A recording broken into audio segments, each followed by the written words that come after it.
Welcome to part 4 of our final part of our Postpartum What to Expect series. This episode is going to cover weeks 4 through about week 6 postpartum. So this is several weeks into one. You're probably feeling relatively good. Relative is the key word here in the postpartum thinking about phase. the gym. Your baby is making lots of changes and they're having their first mental leap, and we'll talk about what that even means. They realize that they're their own person in this giant world, and it's very overwhelming for them. So if you were feeling like you were in your groove, then all of a sudden your baby's a lot more fussy and you're just like, nothing I'm doing is working. We're going to explain why that's probably happening in this week of postpartum. And you may start be thinking about returning to fitness towards the end of this week. And so we'll discuss how to know that you're ready to return to structured exercise, what signs you maybe should looking for of whether or not you should be seeking out your provider or any sort of professional help. And so let's dive into what to expect in the final week of the early part of postpartum.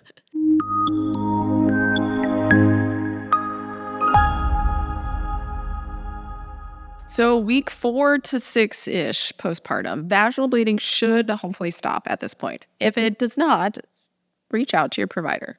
It could be within a normal period. Some of us will have some sort of vaginal bleeding discharge until 10 weeks postpartum. For most of us, week 4 to 6 is when this slows down or stops. This is also when we're likely having our first postpartum visit with our provider between 4 to 8 weeks postpartum. And this is when they give you like the all clear to like exercise, like you're welcome to exercise. If you had a C-section, this is likely when that incision is now fully healed as well. This is when if you look at your C-section scar at this point, it's now like more of a scar. The skin is like all closed and it's no longer two pieces of skin kind of coming together. And this is a really good sign that this is when you can start incorporating scar mobilization techniques, mostly scar desensitization or actually putting your hands around the scar at this point if you haven't done the other stuff. If you want more guidance on scar mobilization after a C-section, you can check out our course that we'll link below, taught by Casey Backus, our pelvic floor PTs in-house here, and she has also had 2 C-sections herself. In weeks 4 to 6 postpartum, you may be starting to think about returning to more structured exercise. And so this is where you may want to join the Mama Stay Fit postpartum return to fitness programs. Signs to look that you're ready to begin more structured exercise is 1, you don't have any more postpartum bleeding. Your postpartum bleeding has pretty much stopped. You might have like very, very mild spotting, just because like sometimes that takes a little bit. But generally, you shouldn't be needing to wear a pad, panty liners. The bleeding has pretty much stopped at this point. If you want to have an all clear from your provider as kind of a check mark to begin returning to fitness, that's totally fine as well. I would say probably not a requirement because they don't really do a whole physical assessment to ensure that you're ready to work out. But again, I would say not necessarily a requirement in order to start a fitness program. The main thing that I would be looking for is that all the bleeding has stopped. If you do want clearance from a pelvic floor physical therapist and you want them to do some sort of internal examination, some of them do require that you have been cleared by your providers because they do examine to see if your laceration has healed and if they see anything else going on before some pelvic floor PTs will do an internal examination during your appointment. So again, professional clearance is not required to begin a return to fitness program, but it could be something that is helpful for you to feel more confident that you're ready to begin to work out again. When it comes to working out in the postpartum, we're going to start very slow and very small. It's going to be a lot of returning to fitness type movements. So think like you're learning how to exercise for the first time type of exercises. And so we're going to be relearning movement patterns, relearning core stabilization, and kind of building the foundational strength to then build up from. We have an entire podcast episode on the return to fitness protocol that we recommend in addition to our return to fitness programs that walk you step by step in this return to fitness guide. And we'll link all of those resources down in the notes below. During this point postpartum, you may begin to notice that some things may be lingering from pregnancy or from birth, or you may be discovering new issues starting to emerge. So if you're noticing that your diastasis has still not healed in the early postpartum, or you may be noticing new symptoms such as pelvic floor heaviness, or maybe you're concerned that you have a pelvic organ prolapse, this is where working with a pelvic floor therapist can be incredibly beneficial. If you are noticing that your diastasis is still lingering at this point, you may need more professional support to help heal it. It could be related to your posture, your breathing mechanics, and then we can incorporate some exercises on top of that with the return to fitness program. But thinking about the foundational work can be helpful working with a professional. If you're noticing pelvic organ prolapse, this may feel like the end of the world because, oh my God, one of my organs is falling out. In some ways, I would consider a prolapse really similar to stretch marks in the postpartum. Our bodies are different after we give birth, but it doesn't mean that there's a decrease in function. So, stretch marks or having looser skin after we give birth does not mean that we are less functional or capable. Similar to how your organs sitting a little bit lower than they did pre-pregnancy does not mean that there's a functional issue going on. However, we should not be experiencing symptoms from prolapse. So that feeling of pelvic floor heaviness, or maybe it's increasing or leaking, or any sort of pelvic floor discomfort. If we're feeling symptoms from a pelvic organ prolapse, then we definitely want to seek some support. And there's a lot of resources out there for you. With pelvic floor physical therapy, this can help to decrease your symptoms or completely eliminate them. You can also have internal support devices called a pessary, or you can have external support garments to help with that pelvic floor strength. So if you notice that there are new symptoms starting to come up or lingering ones from pregnancy or birth, know that there is support for you in the postpartum. You do not have to suffer through motherhood. Leaking is not a requirement or a badge of honor in motherhood. Having pelvic floor heaviness or discomfort is not required in motherhood. And there's a lot that we can do either with professional support with our providers, pelvic floor physical therapists, or with a return to fitness postpartum program.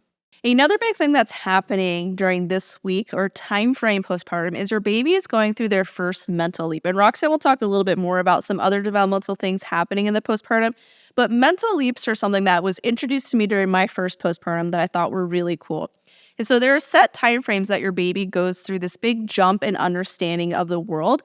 And they tend to be associated with growth spurts and also periods of fussiness. For me, this was always comforting to know that it wasn't my baby. It was just this phase that they were going through and that they had this big new understanding of the world that I can help guide them through. The first one that they go through is they understand that they are their own person and that you and them are not one. So when babies are born, they think everything is just this one big blob of existence. And then the first one they realize is that they are their own little person. And it's super overwhelming. And there's a bunch of different leaps that they go through. Wonder Weeks is an app, and it's also a book that I found to be really helpful to help me during this postpartum time frame. And it goes all the way to 19 months. And it kind of goes over different big jumps in understanding that your baby goes through that are tied to different developmental things. And so if you're noticing your baby's like suddenly more fussy than they were before, know that they are probably going through a leap. And I would definitely download the Wonder Weeks app because it does sync to your calendar. And I find it to be really helpful because it also gives you like different things that you can do with your baby to help them through these mental jumps. And during week 4 to 6, baby is learning a lot of things. So not only are they learning that you are two separate entities, like this world is big and they're very small, they're also doing some cool things like developmentally, physically. So in tummy time, you might start noticing that not just are they lifting their head, but they're starting to turn their head from side to side. Because again, they're looking at their surroundings more that they've just realized exists. So not only are they looking around, but they're looking more intentionally at different objects. Whereas before they were just like, okay, kind of cool. Now they're like, oh, what is that?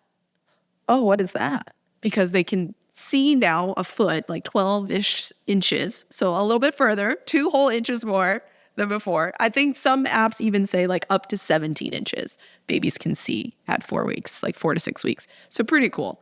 Other things that you might not notice though is that maybe baby's smiling at you. And not to burst your bubble, because your baby is obviously smiling at you because you're amazing, but it is a reflex, unfortunately. So they aren't like, I liked that, I'm going to smile. It's just reflex. Unfortunately, the actual like intentionally smiling doesn't happen for like until 6 to 8 weeks. But I'm going to let you believe that it's because your baby thinks you're hilarious and loves you so much, even though it's a reflex. It's still because they love you. Other things you might notice though is that they actually start making sounds. They start cooing.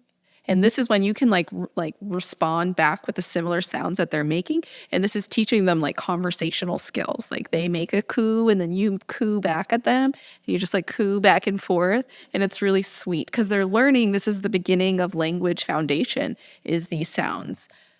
Before, really just crying was the only way they could communicate. And you might have even noticed that they have different cries, like different types of cries, depending on what they want. But now they can start using sounds for what they're wanting, which is really cool.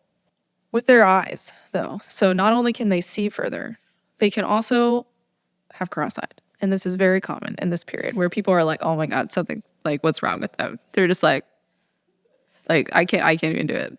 but like not looking straight.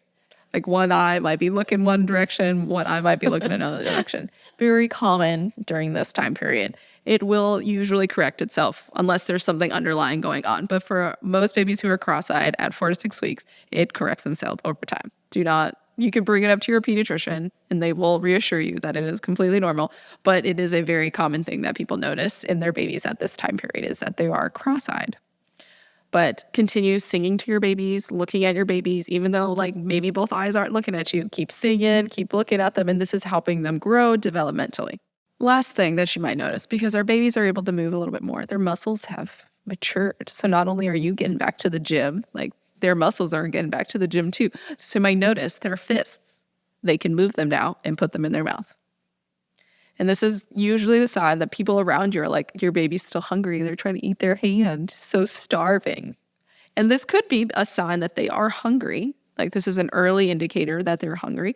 But it could also just be they figured out they have hands.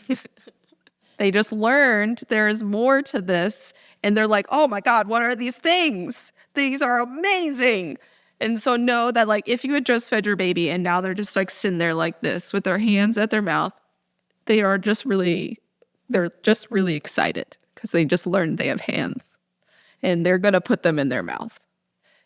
So you can wash your baby's hands if you're concerned. And that's really it. That's happened with baby and you.